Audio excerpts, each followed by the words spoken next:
So I'm presenting on behalf of my co-authors, Dr. Warshak and Sharples and Marsden.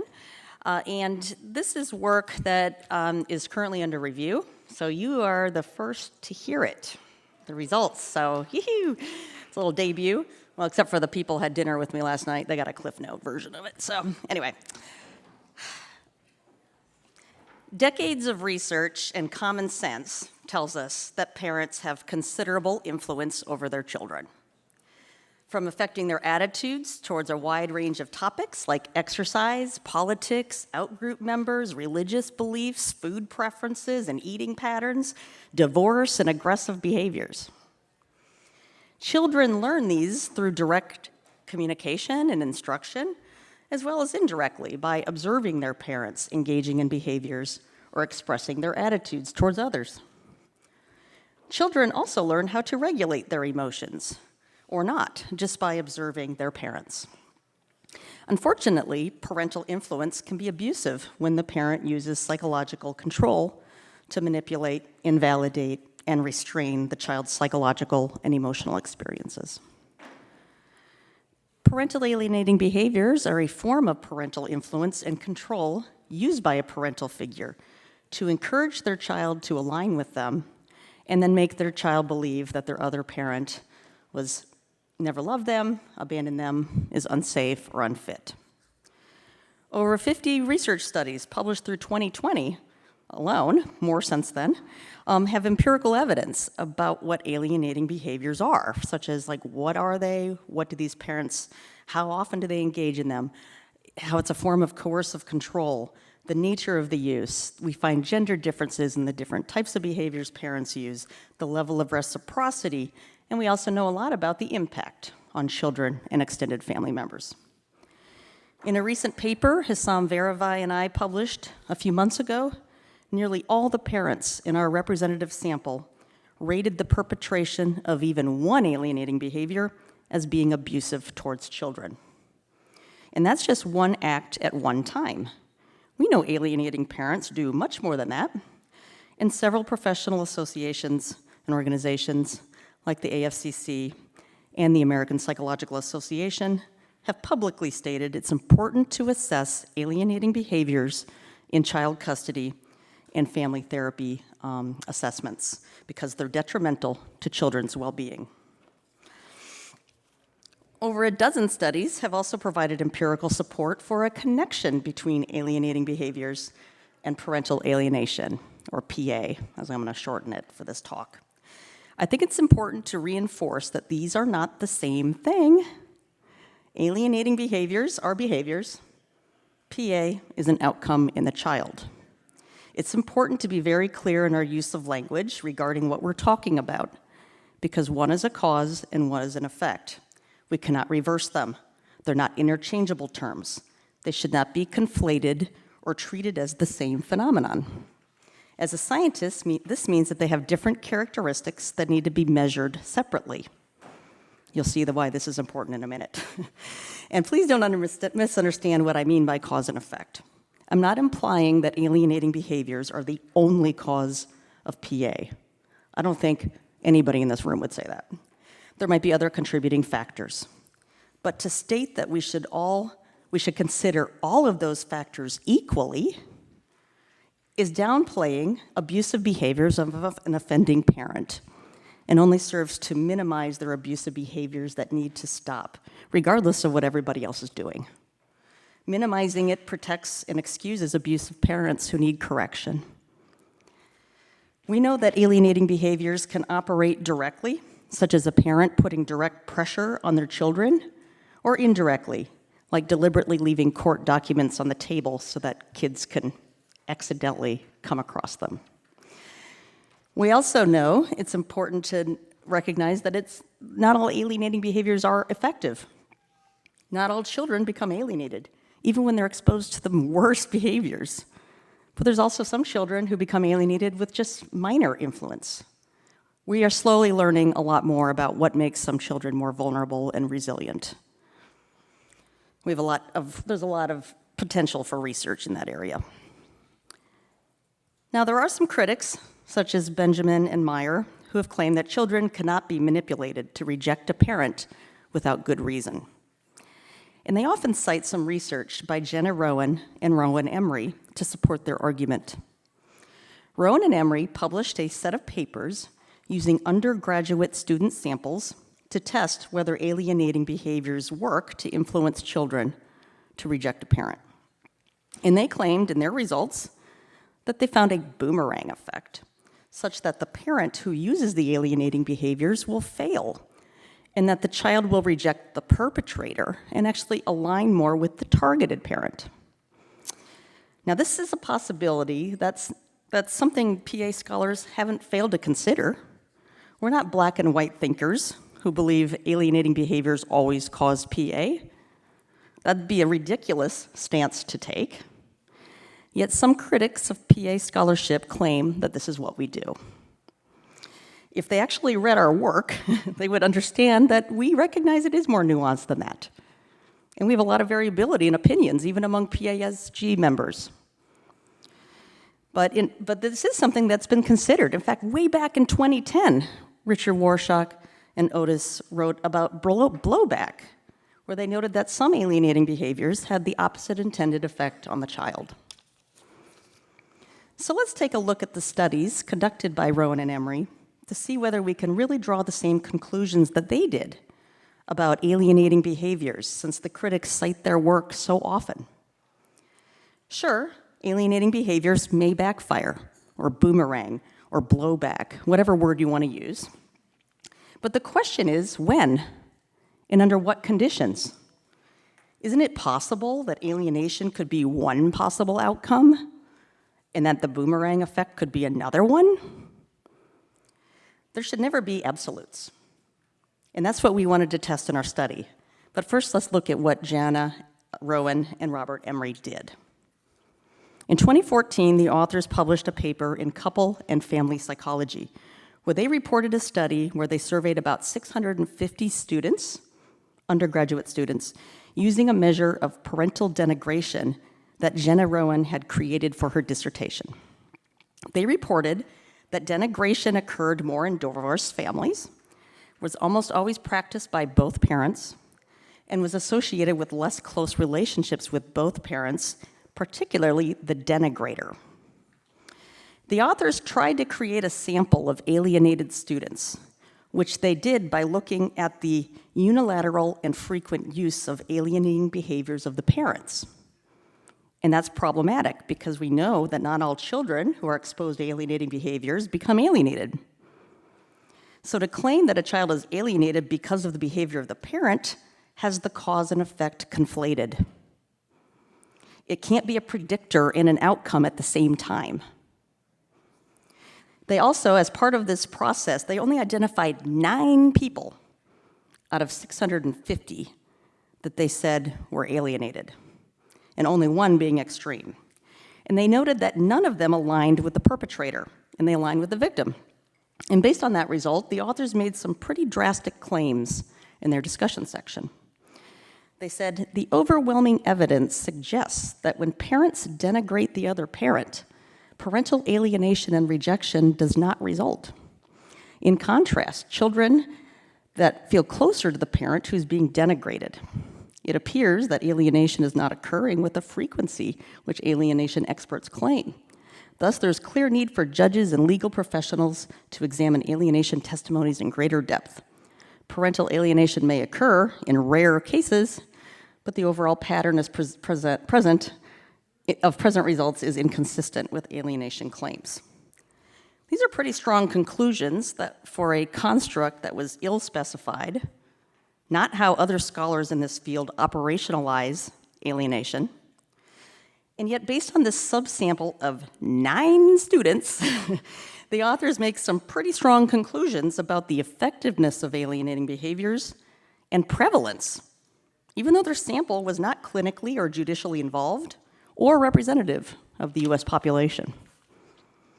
Then in 2019, the authors then published another study in the Journal of Family Relations, where they included data from 3 large samples of young adults that were not nationally representative, 350 from an online survey, 348 college students and their siblings, and then a special group of siblings, 121 pairs of twins. Now, these samples might seem impressive, but their methods and procedure were the same. They analyzed the sample altogether for their analyses. It did not at first separate out alienated versus non-alienated people. They then took the same approach in their 2014 paper, where they took cases of reported unilateral use of alienating behaviors and found only 10 people out of 994 who met their criteria. They found that all but one were closer to the denigrated parent than the denigrator. And then this led the authors to this conclusion. I'm going to try to get through this here. Okay, in direct contrast to the alienation hypothesis, putting down a co-parent is likely to hurt one's own relationship with children more than to negatively influence a co-parent's relationship with the children. Although alienation may occur, there was no evidence to support claims associated with the parental alienation hypothesis. Indeed, denigration was found to have a boomerang effect. Another important implication is that although alienation may occur, the burden of scientific proof is on proponents of alienation. If an expert wishes to claim that an individual case is an exception to the boomerang rule, that expert needs to demonstrate how and why an exception to this rule has occurred. More basically, it's clear that alienation is not occurring at the frequency some proponents claim, so judges and legal professionals are encouraged to examine alienation testimony with renewed caution. Now again, these are very strong conclusions or recommendations based on a very small sample of people who are not from a representative sample and not identified the way that other scholars operationalize alienation. And how did this 2014 paper, in the 5 years, how did this become a rule? In most science, you need a lot of empirical evidence to say something's a rule. Now, these two articles are riddled with other issues, such as numerous straw man arguments that completely mischaracterize the state of research on parental alienation. While Rowan and Emery make the argument that alienating behaviors do not always cause PA, their methods are based on that very assumption. That's precisely how they operationalized it, and it's wrong. The authors are also conflating two very different outcomes that can happen when children are drawn into their parents' conflicts. When there's situational couple violence, which Rowan and Emery state is the most common form of violence, the child doesn't pick sides. They're often stuck in the middle of their parents' conflict. The parents both put pressure on the child. And we know from research that these families have high reciprocity of behaviors, similar power balance, and it's more unpredictable when conflicts will happen. Because it's usually when there's anger management problems or you see escalations when somebody's been drinking. It's not as predictable. It's not as severe in the sense of what we think about when we think about parental alienation. But it can be severe too. Children in loyalty conflicts, it could be very bad. But in contrast, parental alienation is born out of a very different family conflict dynamic. It's born out of coercively controlling abuse. This is where you have lower reciprocity of behaviors.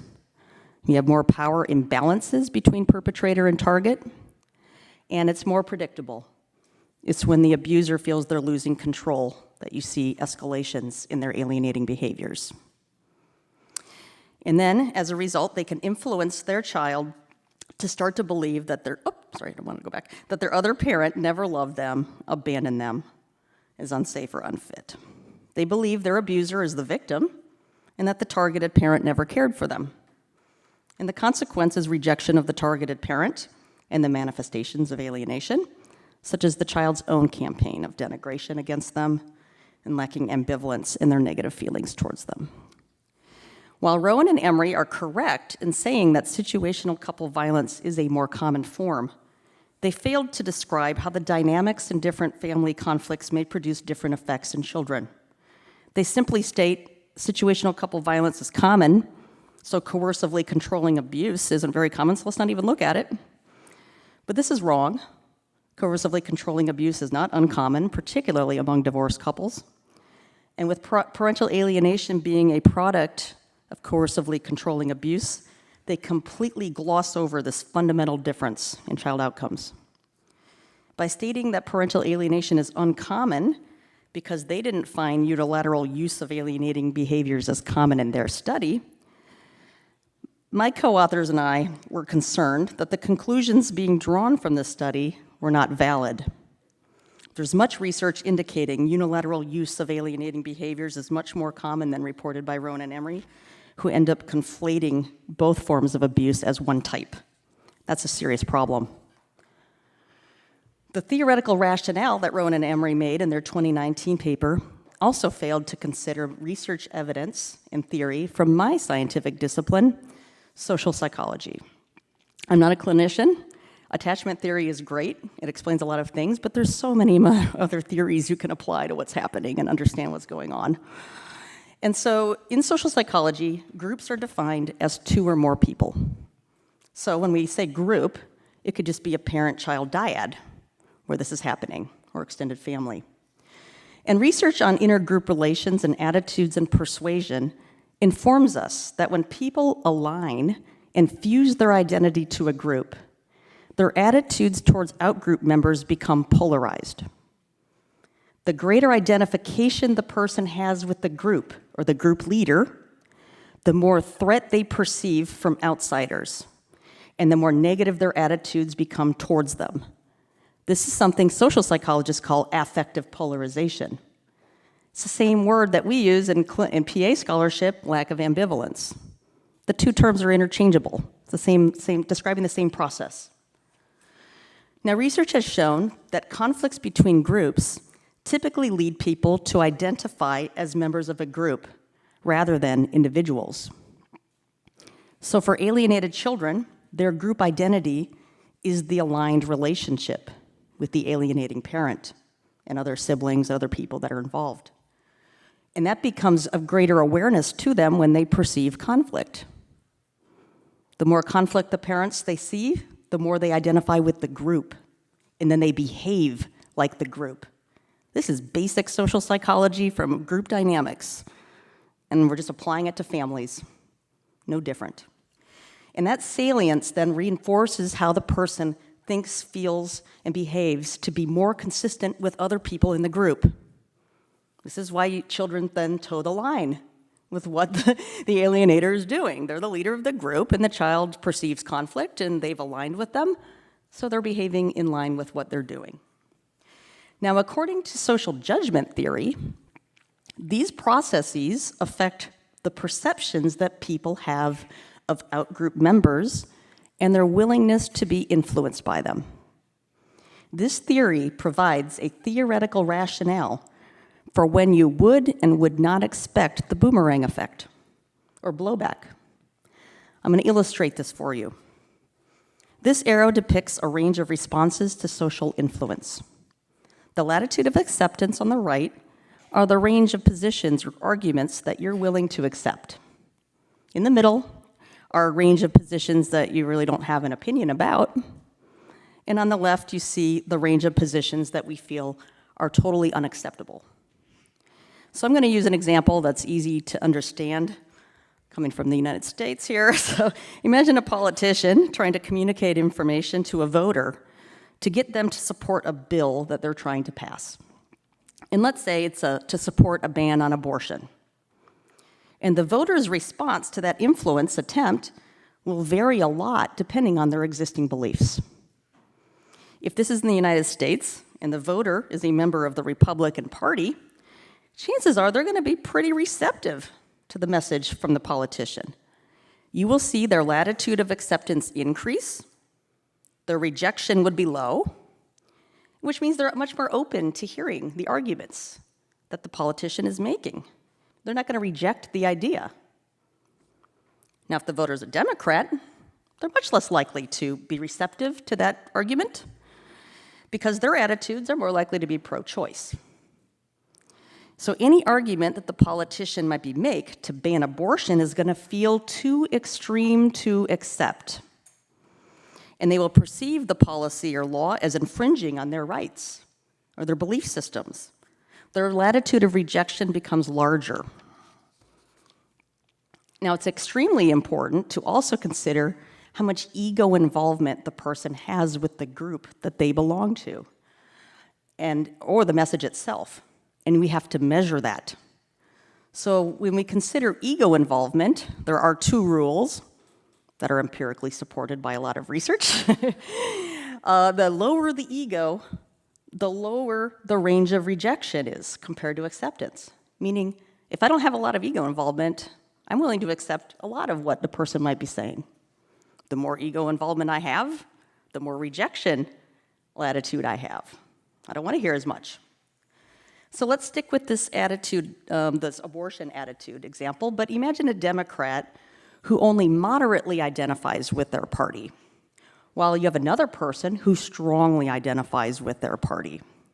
This will change the latitudes of acceptance. The moderately identified person is not very receptive to the arguments, but has more tolerance for some policy changes, like maybe a ban after 20 weeks of pregnancy. In contrast, the more strongly affiliated Democrat will likely perceive any change to the law about abortion as a threat. They will meet it with resistance. They will not tolerate anything that deviates a little bit from their position. Even small changes are considered unacceptable. These reactions can be even stronger when you don't like the communicator or you don't trust them. From this, I hope you can see how easy it is to initiate a boomerang effect, or blowback, or what I call reactance in someone.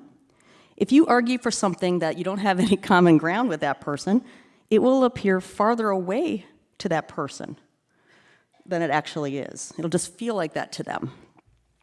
It's especially true for people with high ego involvement. So even if you use sound logical reasoning, it's very hard to change a person's attitude because the proposed position is so far away from their latitude of acceptance. It also explains why we can't change the opinions of our staunchest critics with logic. They're not receptive to it. What does this have to do with alienation? Let's take two children who are from a high conflict families. One child is in what we would call a loyalty conflict, where the parents don't get along and they bring their child into their conflicts. They're stuck in the middle, they have not aligned with a parent, and they have not fully rejected either parent. Now let's say their mother says something bad about their father. This child is likely going to reject that message because they still love their father.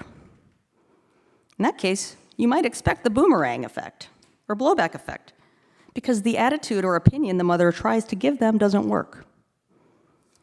But let's imagine a severely alienated child who has aligned with the abusive parent. They've rejected their other parent.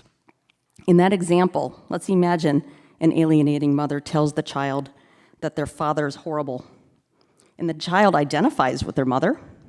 They are a team, us against the world. They perceive outgroup members like their father and stepmother as bad.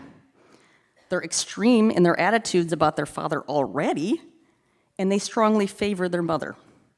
Will that mother's statement lead to a boomerang effect? Theory says no. In this case, the child will believe what the mother says because they're part of their group. They trust it. Their latitude of acceptance is large, and their rejection is small. So if the alienating parent says or does anything to influence the child after the child's already aligned with them, they're more accepting of the influence than the child who is not aligned with them. And that won't lead to a boomerang effect. Now, on a side note, this theory can also explain why we see reflexive support for the abusive parent. When an alienated child hears something about the alienating parent that they've aligned with, coming from the parent that they rejected, it's like a lot like how a very liberal Democrat will receive a message from a very conservative Republican.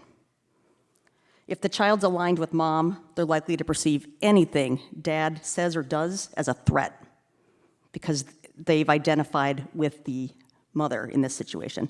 I'm using gender's interchangeable here, so just don't mind my examples. They would not be receptive, the child would not be receptive to anything the father says to correct their opinions about them. And they will defend the parent that they've aligned with. Now, one of the greatest concerns my colleagues and I had about the Rowan and Emery study in relation to this social judgment process theory was the wording of the questionnaire items themselves that we were worried might have caused reactance in the participants. For example, one of the items on their parental denigration scale was, my father or mother said bad things about my mother, father in front of me.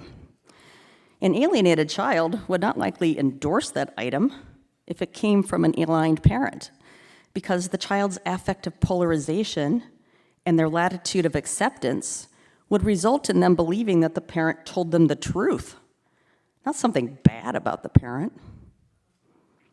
As a result, you can see how can we trust the responses from Rowan and Emery's studies if they didn't account for possible reactance in the people that they're measuring. By lumping everybody together to study their closeness of the participants to their denigrating parents, they're missing this important distinction between these families and why we would expect different patterns of results. By assuming that they're all going to respond the same way to a denigrating parent, they're neglecting decades of research and theory on group dynamics, and they're likely drawing the wrong conclusions. And their measure also captured more behaviors than just denigration. They also had some items that looked at what we would maybe call loyalty kind of inducing behaviors. But it wasn't the full spectrum of behaviors that have been identified in the research. They left out a lot of other behaviors that we know parents do. So for a lot of these concerns that I've just outlined for you, it led us to our study that I'm finally going to get to. All right.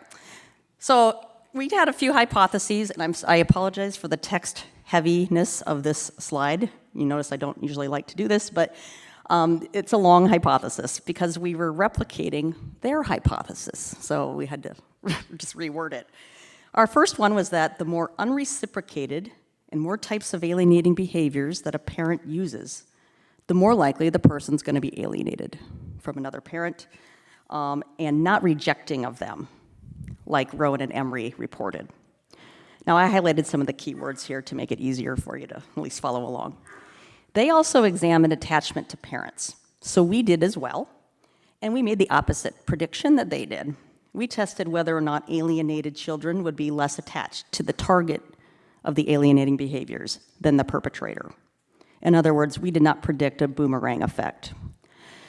We also had a hypothesis that built off the first, where we created our own measure of alienating behaviors, and that included the full spectrum of behaviors.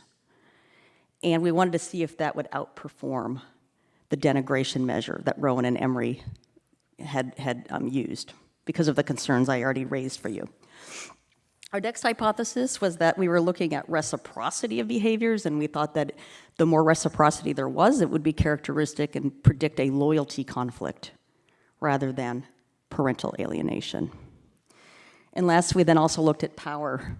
We wanted to see whether or not alienated children rated differences in power in order to test some of our assumptions about this being coercively controlling abuse. We also had a series of research questions that I combined here into one. We just wanted to see whether alienated children differed from loyalty conflict children, who were also experiencing a lot of conflicts in their families, but were the outcomes different for alienated children versus those whose parents were not engaged in as much conflict. Okay, so let me describe what we did. Now, in their studies, Rowan and Emery sampled undergraduate college students. So we used the same population to be comparable. We recruited people whose parents divorced or separated before their 18th birthday. We had samples from Colorado State University and the University of Toronto. Most were between the ages of 18 and 19 years old because we wanted people who were very recently dependents. So these are just new adults presumably outside the influence of their parents. We expected that a university sample would not have the same, it wouldn't have as many severe cases because it's not a clinical sample, it's not a judicially involved sample. But that's what Rowan and Emery used, so we needed to be comparable. But this is a real limitation of both studies. Okay.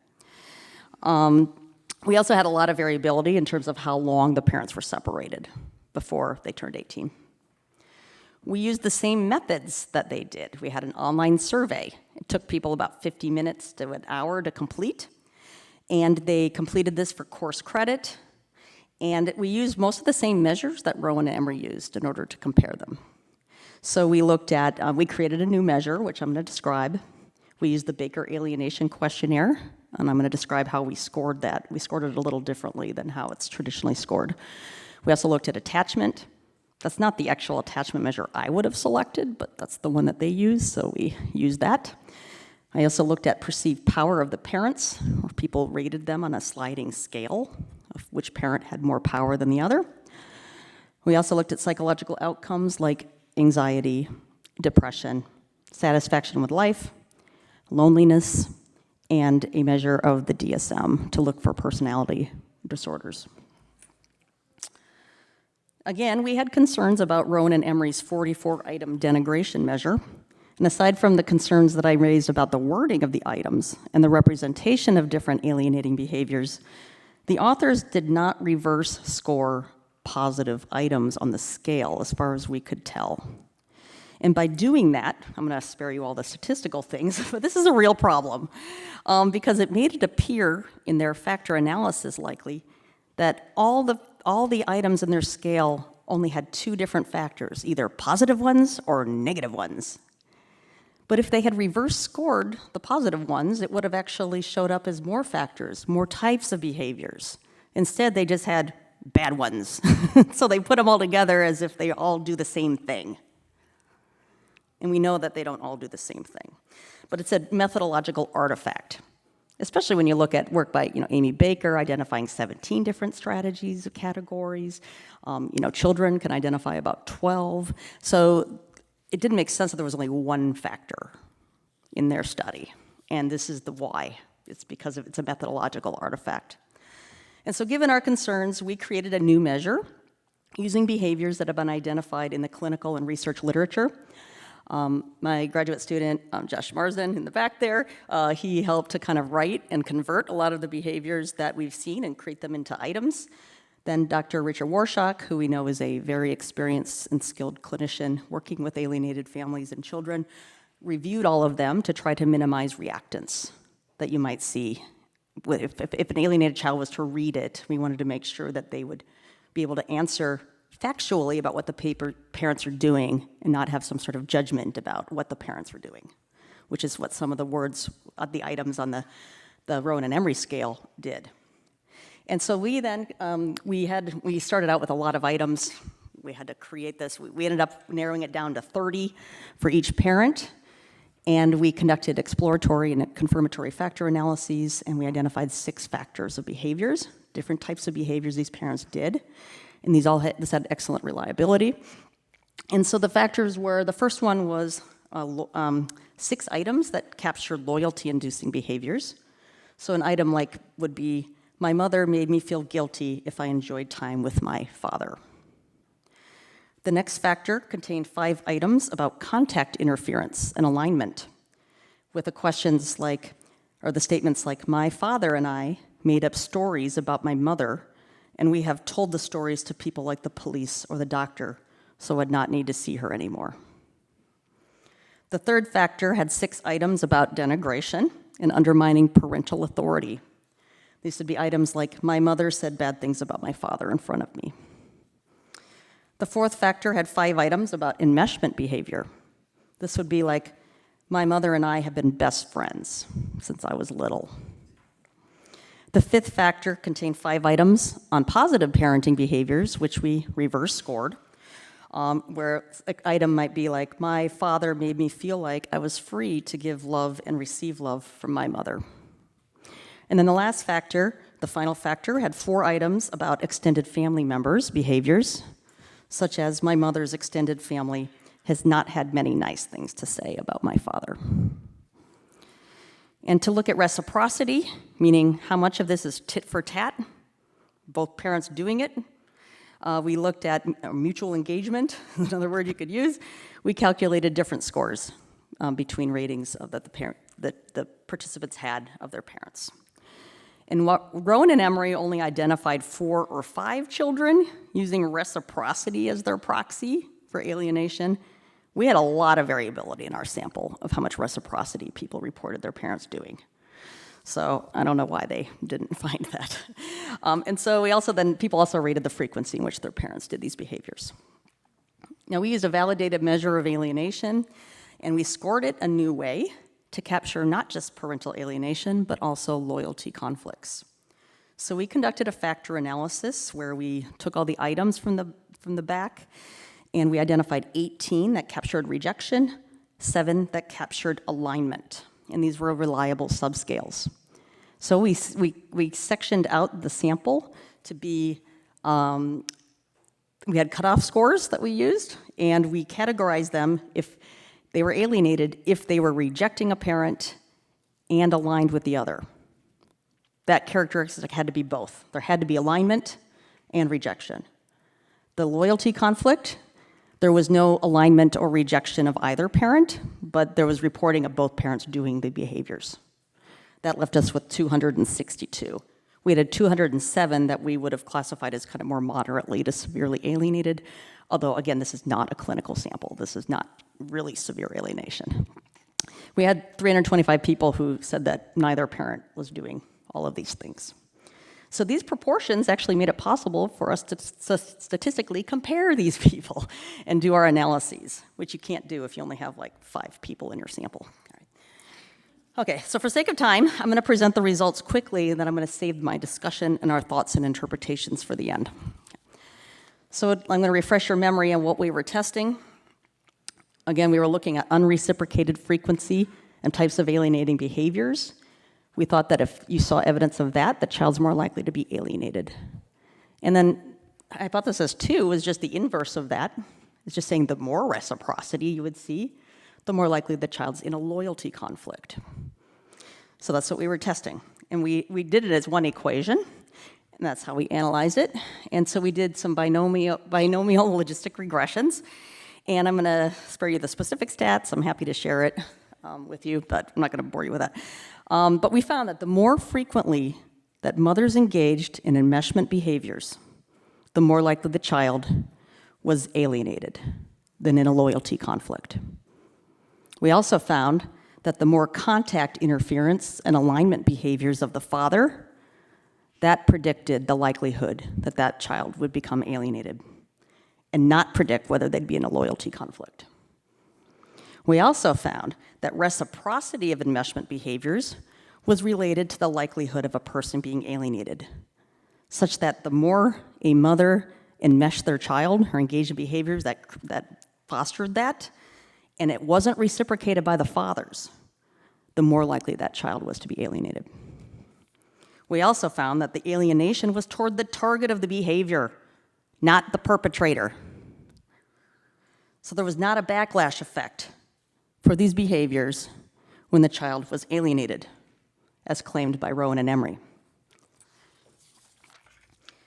Second part of this hypothesis is to see the level of attachment that the child had to the target of the behaviors and the perpetrator of the behaviors. We didn't predict it would be towards the perpetrator. So we did a linear mixed model to test this, 2 of them, and we found the same results, and the model fit was good.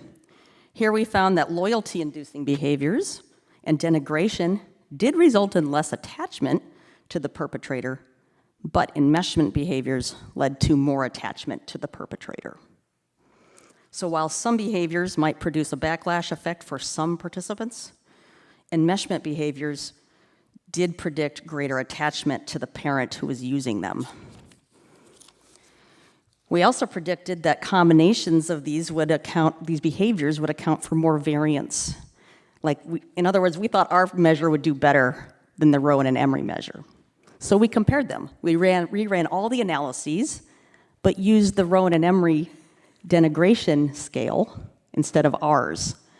And across the board, the model did not fit very well to the data. We did find that similar results to what they found, where we found that the frequency and reciprocity of denigrating behaviors didn't predict alienation for mothers, slightly increased the odds if the father was the perpetrator. And we found, that it predicted less attachment to the perpetrator. using their measure. And these results provided support for our concern that the items in their measure might be worded in ways that are causing reactance, and they don't capture the full spectrum of behaviors that have differential effects on children. We then looked at hypothesis 3, which is our differences in power between the parents. And like other studies that I've published, we found statistically significant differences where people rated alienating mothers as having more power than the alienated father. And interestingly, we didn't find it the other way around when the dad was the alienator. We didn't find perceptions of power to differ. And we didn't find perceptions of power to differ in loyalty conflicts or in families where there was no conflict or less conflict. And finally, our research question about outcomes, we looked at anxiety, depression, loneliness, life satisfaction, and personality disorders. And the only differences we found for this were for depression, and we found higher levels of psychoticism and negative affect for the alienated children compared to the loyalty conflict children. We also did some kind of fun exploratory analyses, which I think were very enlightening. Dr. Sharples and I this took us a long time to tease out what we were actually seeing here.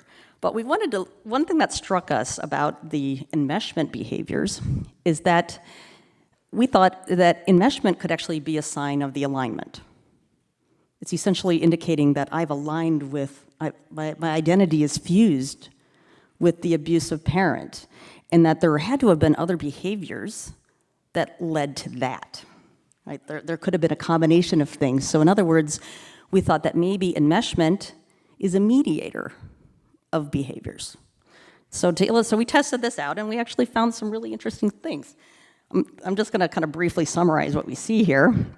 This is a path model where we found that it was the contact interference and alignment behaviors and extended family members that predicted enmeshment. And the enmeshment then predicted alienation.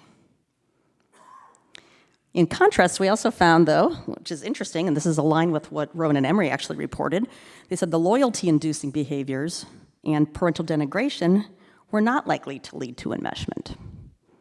And so it wasn't associated with parental alienation. Okay. Now I'm going to discuss what our thoughts on what this all means here. So, in summary, we found several categories of behaviors that did not backfire against the parent using them. Rather, the use of behaviors predicted alienation from the other parent and at times greater attachment to the perpetrator. When mothers used higher frequencies of unreciprocated enmeshment behaviors, this would be items like, my mother told me that it's us against the world and we need to stick together. People, if that happened, were more likely to be alienated from their fathers and be more attached to their mothers than experience a loyalty conflict. We also found the same pattern of effects for frequency of contact interference and alignment behaviors, such that people were more likely to be alienated from their mothers if their fathers perpetrated these behaviors. Things like, one of the items said, I have told my father things about what my mother is doing to help him with his court case.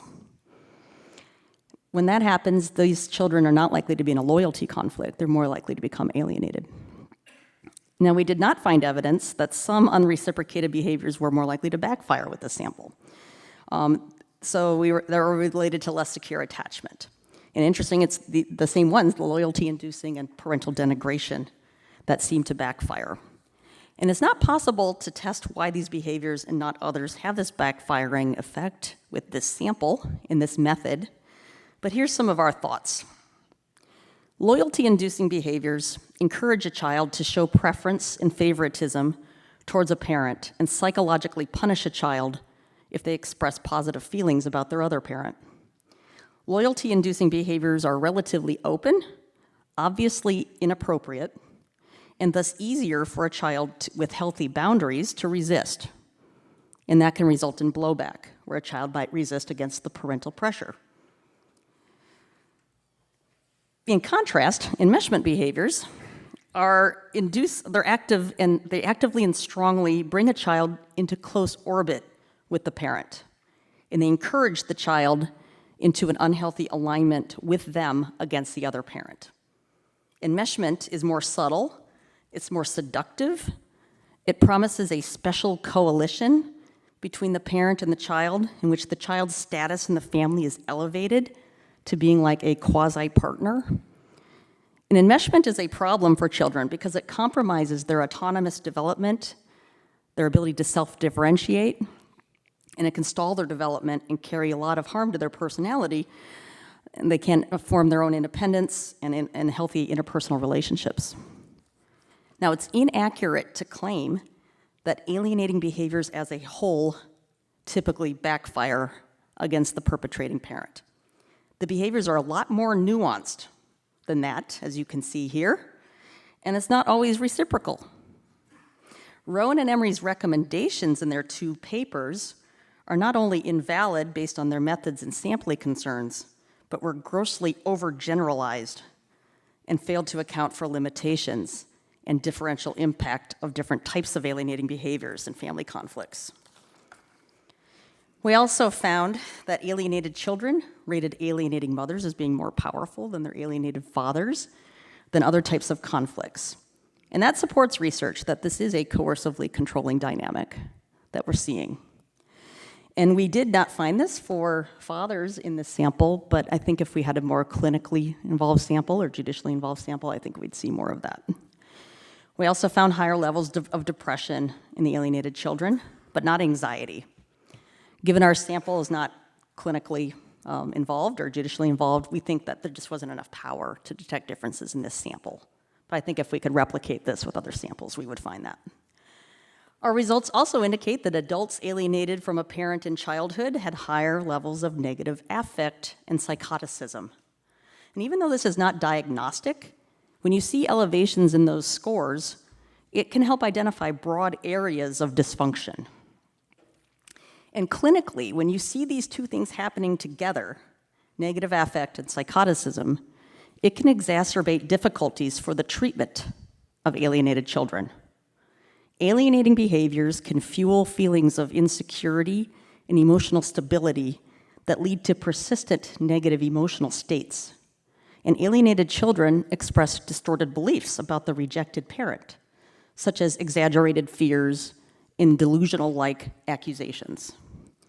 When children are pressured to adopt a reality that contradicts their own experiences, it can result in dissociative tendencies, distorted thinking patterns, and difficulty distinguishing between reality and the manipulative narratives imposed on them. Emotional dysregulation interferes with the development of a therapeutic alliance, and while cognitive distortions undermine efforts to try to reframe the child's maladaptive beliefs. Children might resist therapy, perceive the clinician as biased, or exhibit splitting behaviors because that's what's been modeled for them in their family. And we also found that loyalty conflict and parental denigration were not likely to promote enmeshment with a parent. However, contact interference and alignment behaviors and the involvement of extended family did predict enmeshment with the perpetrating parent. These exploratory results provide additional support for our hypothesis that alienating behaviors do not frequently or unilaterally backfire against the perpetrating parent. Certain forms, like contact interference, may be more effective in alienating a child from a parent than others. When a child's identification with a parent who is engaged in alienating behaviors is so close as to be characterized as enmeshed, the child is likely more susceptible to identifying with that parent's negative attitudes about the other parent.